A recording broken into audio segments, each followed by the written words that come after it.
Hi, I'm Sean Reardon, Mayor of Newburyport, and welcome to the latest edition of the Mayor's Corner.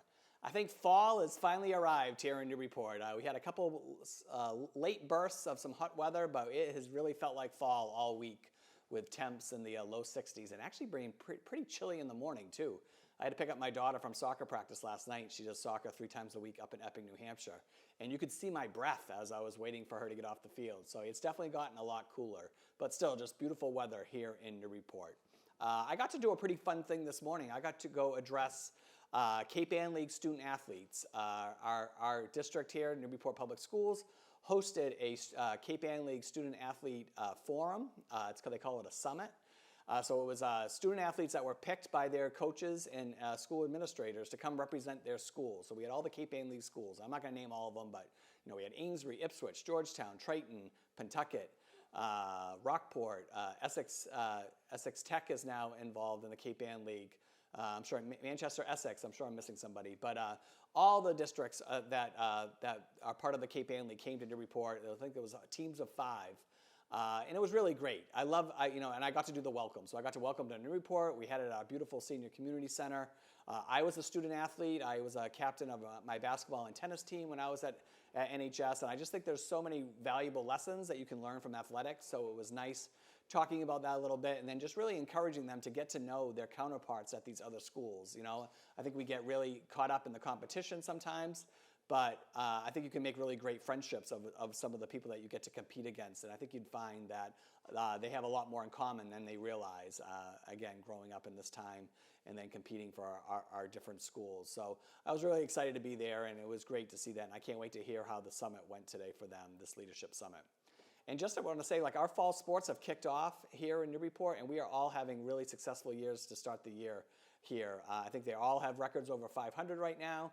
Boys and girls soccer are doing great. Field hockey's doing great.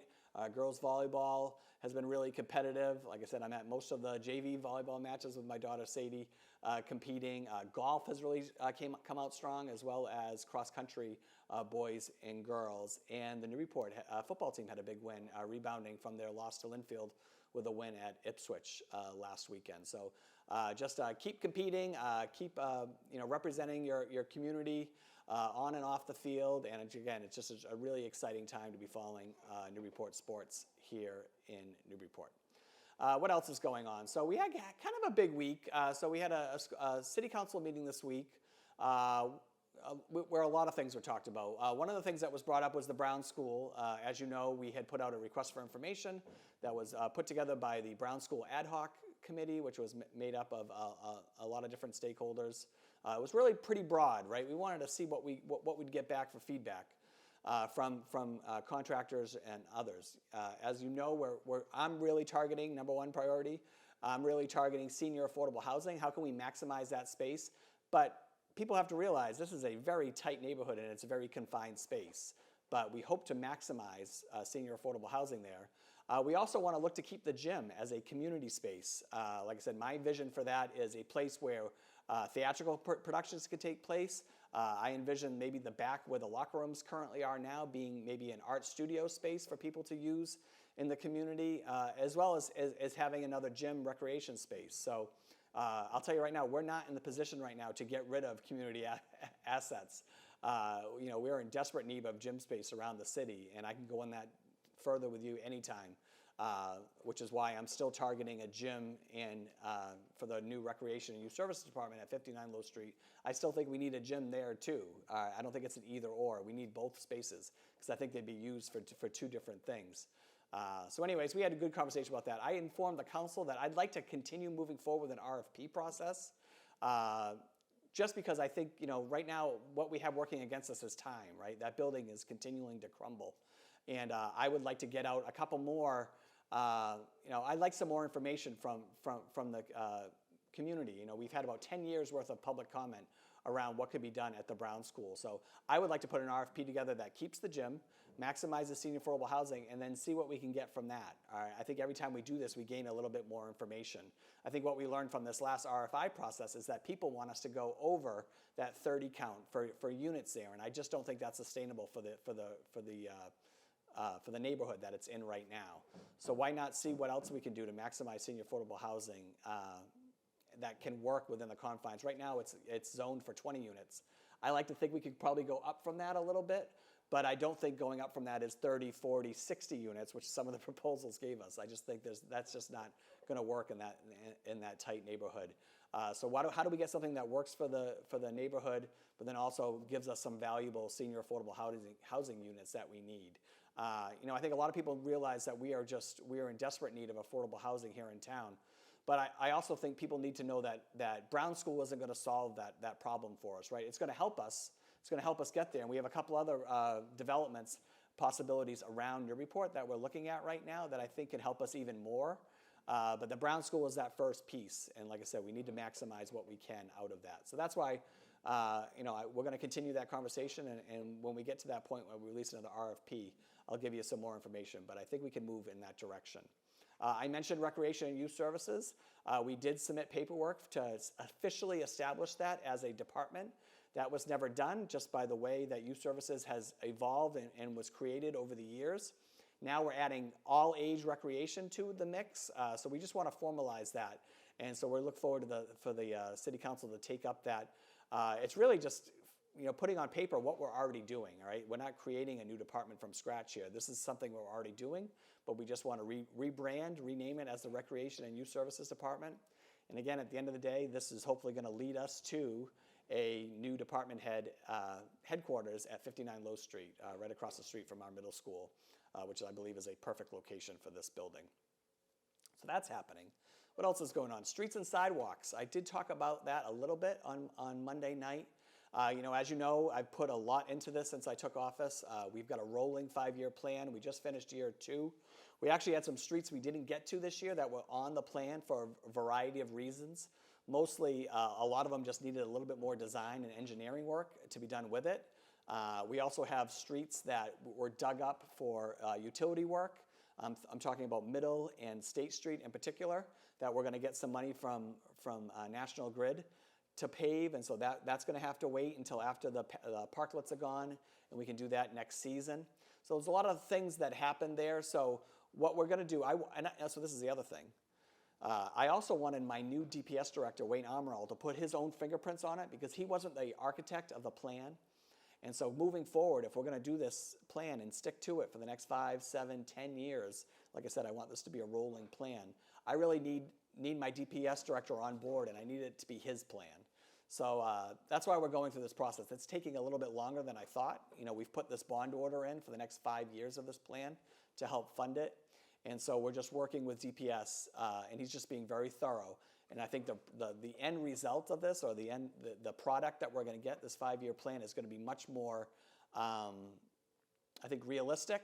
It's going to be really mindful of the dollars we have, and you're going to get to see how that breaks down on the plan.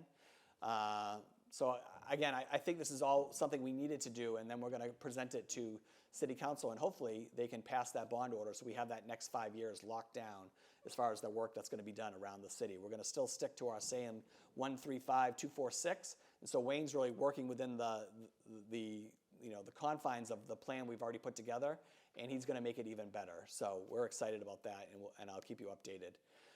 The Council of Aging Shuttle is still going. If you're interested, this is all a way to get our seniors more access to our boardwalk during this construction phase in the fall. We're going to have beautiful weather. If you want to get down to the boardwalk in a safe way, park at the senior center. We're doing shuttles on 10 a.m. on Thursday.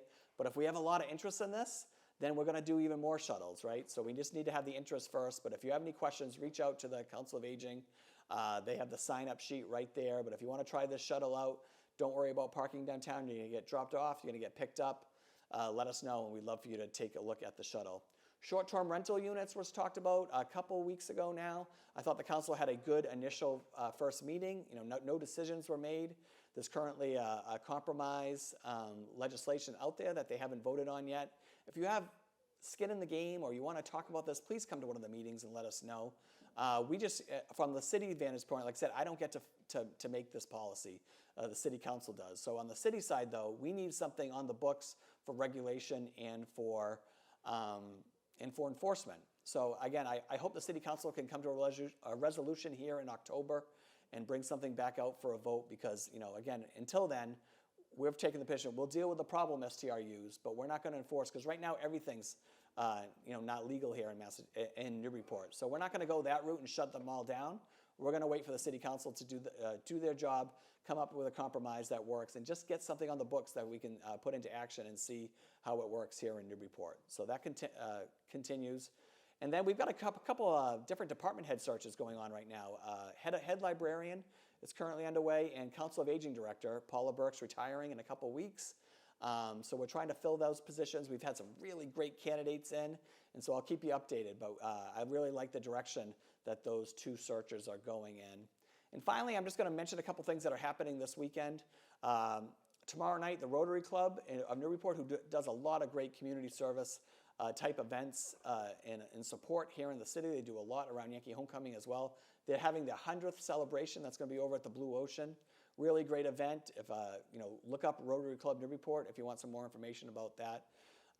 The Walk for Domestic Violence is this weekend by Jeannie Geiger Center. Really important event. We're going to have a team here from City Hall participate.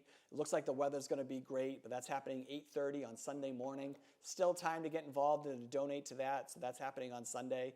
We talked about the walk. Pause for a Cause is happening in a couple weeks, Saturday, October 14th. That's for the Karen Wellington Foundation for Breast Cancer. That happens down at the rail trail, Saturday, October 14th. You get your pets involved, you go for a nice walk, raise some money for breast cancer.